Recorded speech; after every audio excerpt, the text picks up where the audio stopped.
Niels van Roij, the Coachbuilder extraordinaire. Thank you for joining us. That's a bit much. Yeah, we were just talking about your amazing, some of the amazing cars you're working on, and you've brought one with you today. Can you tell us a little bit about what we've got here in Munich? Yeah, it's our Bread van homage, and this is a 550 Maranello based one-off that we designed a couple of years back, fully coach built by hand, as in without any computers. That was Really set this car apart. Yeah, this client made it a point where he said, you know, he really enjoys the romance of a car that is built by craftspeople. So we took the Maranello, took the body off on the actual chassis, built the full-size clay model, and from there started doing the metal, the aluminium bodywork. So without, like I said again, without any computer involvement. So everything was measured in the old way. Just a pure romance of the good old days. You could frame absolutely. it as. Yeah. How are you finding it as a coach builder? Do you see yourself as a conventional designer? Do you see coach building as something separate to that? Because you studied, we were just talking before, you studied at RCA, so you are of that pedigree. Yeah, I would say it's car design, whether it's Hyundai or Rolls-Royce, it's all car design, and whether they're made by the hundreds, the thousands, or only one, we only do one-offs. It's the same thing eventually. So I would say, car designer.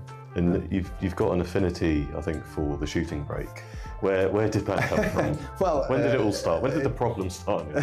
The problem started with Model SB, as we baptized the car, a Tesla-based shooting brake conversion, a Model S.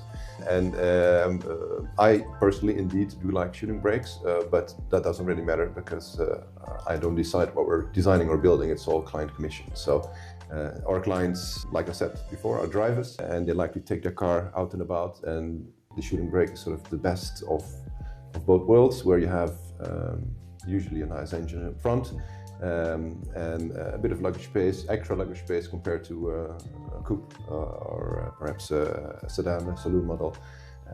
So yeah, that's something that really draws clients in.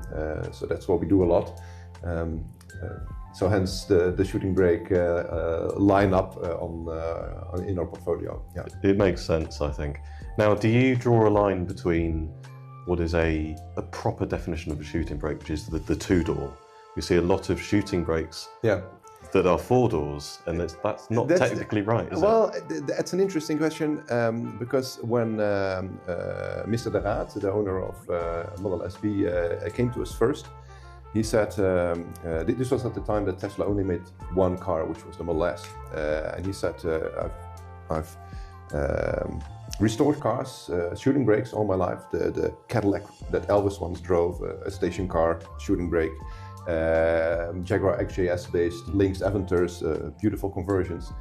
And he said, so I've always been at the end of the story, and now I want to be at the beginning of the story. He has a company in high tech, so he said it has to be something electric, and I want to be the first guy in the world with an electric car, an electric coach-built car, and an electric shooting brake. So I was like, oh wow, so then we're gonna move the B-pillar backwards and take out the rear doors, and I was like, no, he said, I'm gonna keep the rear doors. It's like, well, then technically this is a station car and an estate. No, he said, that's a misconception that many people. He said, a shooting brake is a car that has been converted. That's the real definition, according to he did a bit of work on research and had a few cars, of course. He said it has to be coach built, and the amount of doors don't really matter. And he said, if you look at the 20s and the 30s, when a lot of Rolls Royces were converted, Bentleys like Hondas, these were cars often used for hunting. So hunting parties with their game, they went into these cars, and they often had 5 doors or even 6 with, let's say, the barn doors in the back. So he said the amount of doors, that's not really relevant. That doesn't make or break the shooting brakeness of a car. It's the fact that it's coach built and that it's not a mass production car.